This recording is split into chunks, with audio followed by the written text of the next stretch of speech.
We're live. Well, hello everyone. It's Michael Dotterer, and I am here in sunny Southern California at our corporate headquarters, our Nirvana Gold Rush corporate headquarters in Irvine. And you can see it's an office look. And the first thing I want to say, this is the Steph and Dot show brought to you by Nirvana Gold Rush and Stephanie Chapman.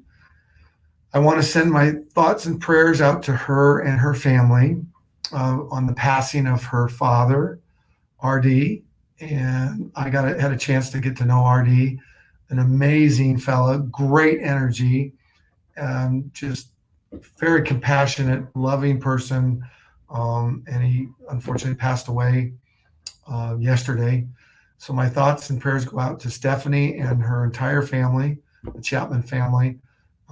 We're going to miss RD, but his spirit lives in you, Stephanie, and your family, and he lives in me because he touched my heart. So thank you, Steph.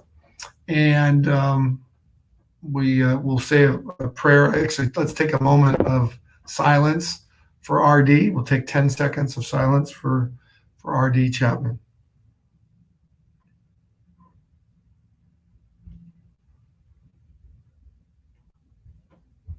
Okay.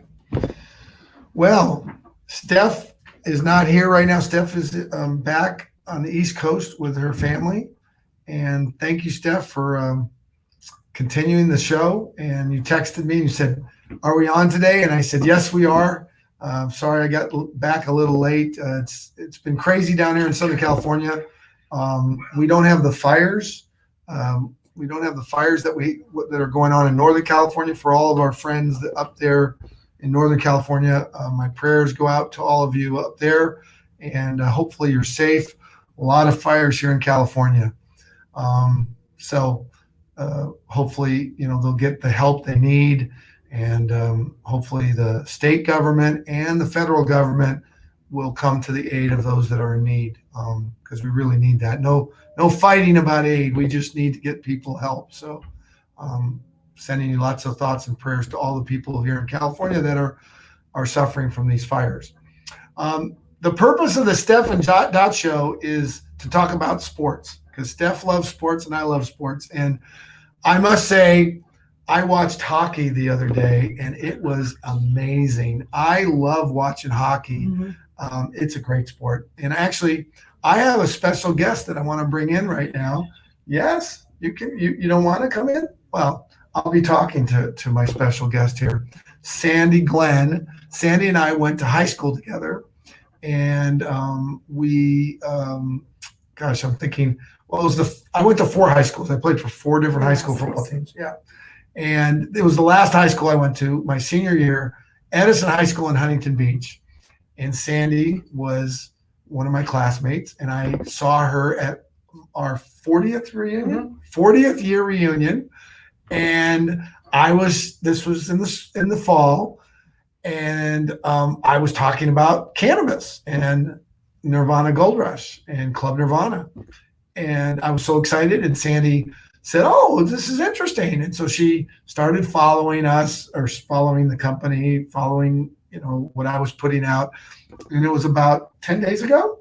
Mm-hmm. 10 days ago, she called me and said, "Michael, I want to know more. Let's do it." Let's do it. So, any event, it was exciting because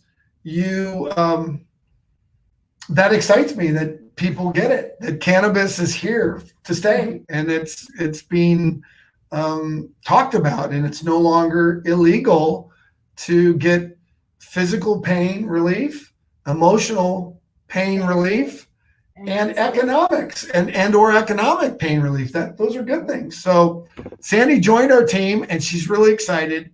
And Sandy, do you want to say a few words? No, she's shy. Okay.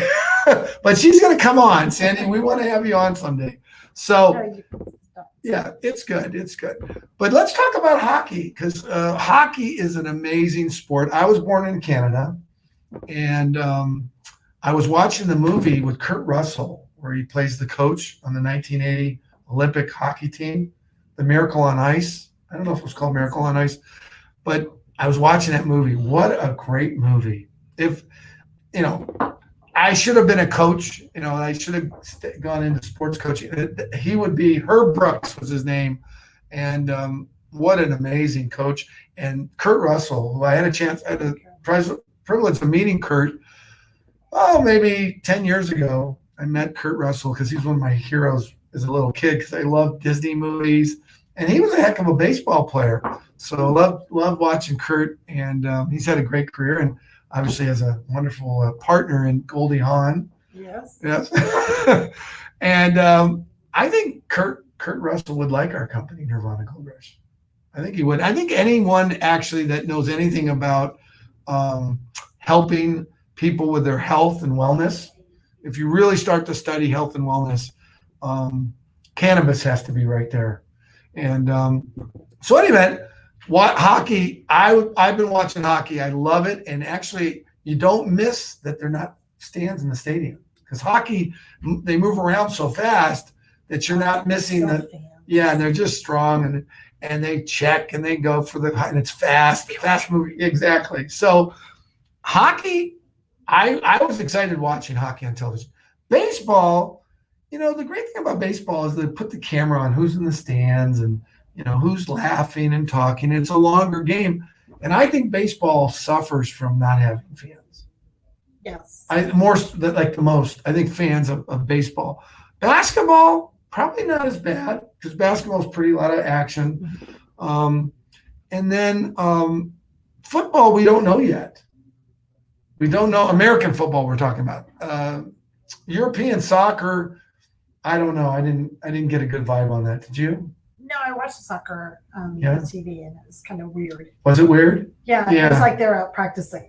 Well, that's a good point because soccer, I lived in England for a few years and I remember the soccer, the soccer players getting, or not the fans in England, they would stand up the whole game and they would cheer and they'd say chants.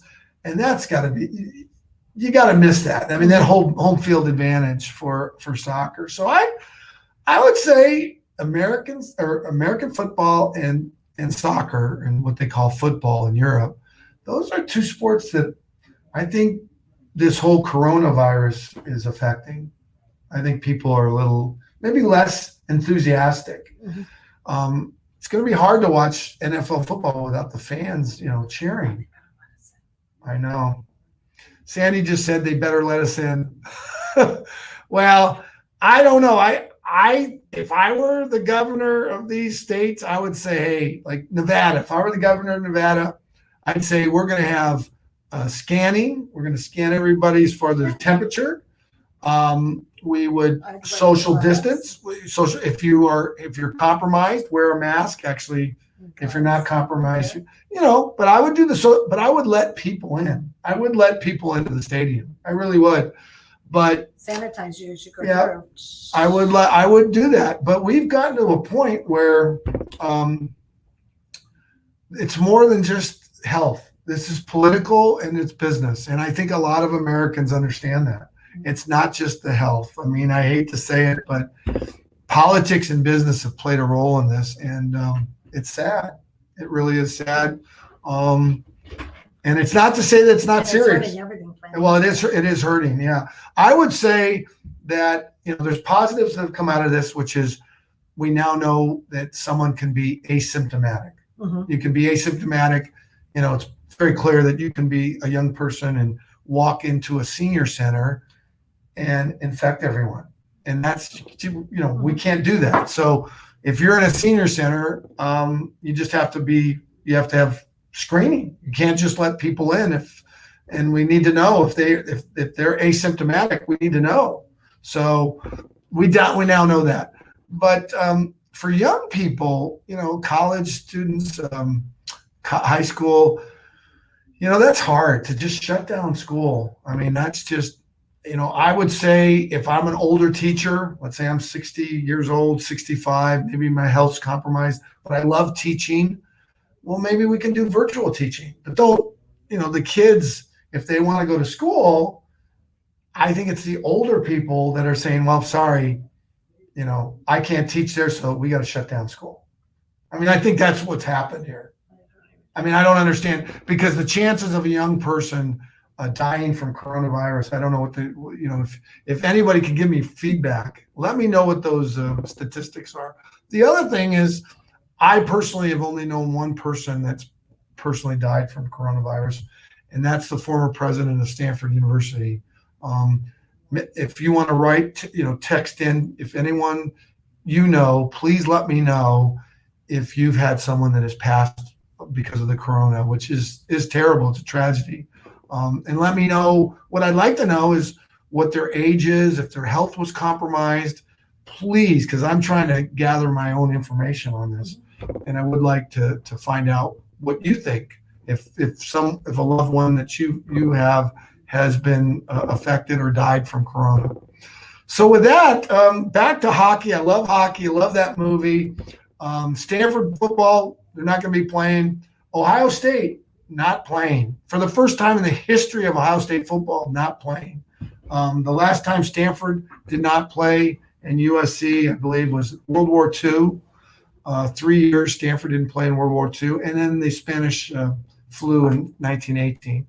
So this coronavirus, it has changed what we're doing this fall. I think after November 3rd, is that the election? Mm-hmm. I think after November 3rd, there'll be a lot of changes. You'll see that. And we'll start to see the impact that politics and business had on this, because it's not just medical, it's political, and there's business interests that are playing a role in this virus. So with that, folks, we're going to sign off. Oh, Stephanie, she's not on yet. She didn't get on. So Stephanie, we miss you. We send you love and prayers to your family. And again, this is the Steph and Dot Show, brought to you by Nirvana Gold Rush. And if you want more information, there's a little ticker tape down there, and you can see nirvanagoldrush.com, or you can text me, email me, private message me, or Stephanie Chapman. You can find her on all over the internet. So with that, folks, wishing you a terrific Thursday. And again, for all those that are suffering with the fires here in California, our prayers and good wishes are sent out to you. And hopefully our government and the state and the federal government will be coming to your aid and assistance, because that's number one priority is your safety. Take care, everyone. And we'll be back on next Thursday. Wishing everyone a wonderful weekend. Sandy says bye, too. Take care. God bless.